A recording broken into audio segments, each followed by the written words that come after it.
Fantastic set of results that's actually come through, and you've actually established quite a few businesses over the last period. Let's touch on Discovery Insure. You've actually brought in 140 million rand of new business. Take us over the period that was and how we're starting to see consumers cross-pollinating. Well, firstly, I mean, the company's brand new. We launched it right at the start of the reporting period, so it's literally a couple of months out of the gate. It's been, I think, remarkably well received. The fundamental idea is how do you get people to drive better and make them safer. And in that process, it's really an extension of Vitality, so that if you drive better, you get better rewards on your fuel. You pay 40% for fuel at BP. It's a very powerful value proposition. And the receptivity has been fantastic. People taking it up have remarkably changed their driving in short space of time. We're seeing some of the data come through. It's early days, but it's a very, very exciting Are we talking about first-time clients that have actually come through to Discovery, or are we looking at existing clients? No, in truth, if you look at the kind of people that have bought Discovery Insurance, it's typically people that are engaged quite heavily in Discovery. So that we've seen on average the number of policies or products they have from us is 3 or more on average. Those are the kind of people buying Discovery Insure. But overall, the new product offerings that you actually give out, is it to target existing clients? Is it to expand further on your client base, or is it both? I'm sure actually both. It's a bit of both. You know, we don't really focus on a cross-sell approach. Our approach is to offer products where we believe we can add value, and they're synergistic with the other products, and therefore people tend to buy them and find, you know, the market finds us in a way. So we get a bit of everything to an extent, but that does drive the growth. Pre-Protect, you say that it's the star of the show. So we've seen quite a significant turnaround from a loss moving into a profit. Tell us about the UK and the kind of trends that you're foreseeing going forward. I think the UK has been remarkable for us over the last 6 months. Pre-Protect, the life insurance company, captured about close to 9% of the broker new business market in the UK. So I think the performance is blistering, frankly. Beside the quantum of new business, the quality has been absolutely exceptional. There's been great quality in terms of index linking, mortality profits are higher than expected. So the company's done remarkably well. Our health insurer is kind of in the process of digesting a big acquisition. A lot of work done on kind of writing the business, getting the right financial discipline in place. It too generated 30% or so more profit. So the UK for us is kind of poised, we believe, to become kind of another Discovery kind of business, health and life on the pivot of Vitality. How is Vitality actually operating outside of South Africa? Humana Vitality in the US successfully rolled out. Give us an indication of exactly how it's actually faring in that region. Well, Humana has a vision of doing what we've done here. You know, focus on wellness, focus on making people healthy and building that into the insured base. So the JV we've done with Humana is about putting Vitality into that base. So they've put on like over 1 million lives in 6 months. They're sitting at 1.4 million lives now. Yeah, so they're moving at a rapid rate. So our focus is we built a very strong capability there. We're building out a huge wellness network in the US with them. Extremely exciting, I think, with massive upside potential. It clearly seems that you're taking a very similar strategy and approach to what you're taking here in South Africa relative to your international operations.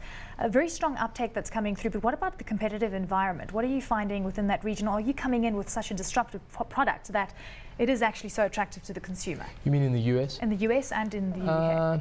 In the US it's different. I mean, we're on the back of Humana, you know, so it's a function of how competitive they are.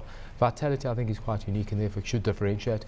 In the UK, we focus more on the core health and life insurance offering. So in the case of Pre-Protect, our life insurance company, in truth, it's really repeating and scaling the Discovery Life model. So the innovations we've done here, not just with Vitality, but elsewhere, we're rolling out into the UK. And it's been incredibly well received.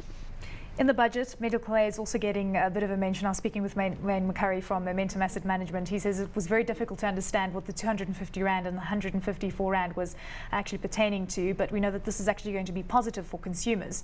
Could you add some light to this? I think we're still trying to come to grips with all the issues, but effectively it's kind of rather, instead of a tax deductible structure, you've got a tax credit. I think it's going to be better for low-income earners, obviously. So I think it might have an impact of hopefully growing the market in some way. We're still trying to understand exactly the implications of it. I don't think it's particularly dramatic in any way. And the National Health Insurance Scheme, again, very much on the agenda. No real news coming to the fore, but except for 1 billion Rand earmarked for NHI this year. Pilots going on with a lot of private sector companies as well. Adrian, where do you stand on this? Do you think it's a risk, or do you think it could actually work to, no, I think it could work. To the sector's favour? I think it could work. I think it's absolutely necessary. We're committed to it. And I think the kind of approach your government is taking in a careful, slow, focused way illustrates, I think, a very responsible, very realistic approach. And we applaud it and we support it. Let's also touch on the fact that you talk of intellectual property capabilities, unique set of technology and product offerings. What kind of licensing challenges have you experienced when it comes to intellectual property? Well, I think, we're talking about vitality in other markets. Vitality is largely unique and kind of unparalleled. So we very seldom come across competitors.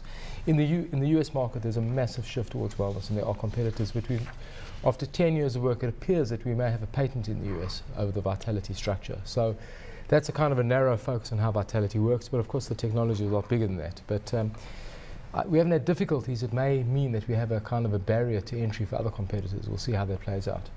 Let's also just touch on the fact that you've partnered with Pick n Pay. Do you think that this is the right partner? Are you looking at other partners as well? What about Woolworths, for example? No, we're not. Pick n Pay has been a remarkably good partner. Our healthy foods benefit with them has been superb. Our members have spent cumulatively 1.2 billion rand on healthy food through Pick n Pay through that structure. It's an incredibly well-functioning system, and they're great partners. Let's touch on Discovery cards as well. What about the bad debt level? I see you're already smiling on that. Discovery card has had a fantastic period. The spend has gone up, the number of active accounts has gone up, the 240,000 or thereabout families or accounts that we have. The bad debt levels have shrunk dramatically. The quality of the client base is remarkable. It's a great foundation for a number of things we will do. It sounds like there's no bad news within these results, absolutely none. What challenges do you foresee going forward? Are you confident across the board? Because the one thing that most people were really worried about was PruProtect. We've seen a massive recovery coming through there. I hate to sound cavalier. I think it has been a very good period. I think that we're strong throughout. I think the challenges are numerous. I think in every business, to take them to the next level is huge work, huge complexity. But I think we remain very confident we can achieve that and continue the earnings growth. And you've got a very positive cash flow that is coming through as well, over 1.6 billion rand. Are you looking at new ideas, new products down the line? Are you going to disrupt the market into 2012? Yeah, I think that there's a number of new things we'd like to do. We've got a lot of new stuff in the pipeline. The discovery approach is, instead of acquisition, the approach of incubating and building. So we're building a very big international company, and I think there's always stuff on the table, see how it plays out in the year. And very much an untapped market in a sense, but you've managed to tap into it. Ping An Health in China, you've got around 1.8 million unique members, new business also coming to the fore. What kind of expansion scenario are you planning in for 2012? Well, I think China for us is embryonic. We've just got there. We've been there literally a year. We have the most fantastic partner in Ping An. They're one of China's great companies. So the potential in China, I think, is huge. In truth, it's embryonic. I think the next year will be quite critical for us, and I think by the end of the year we'll get a sense of what's possible.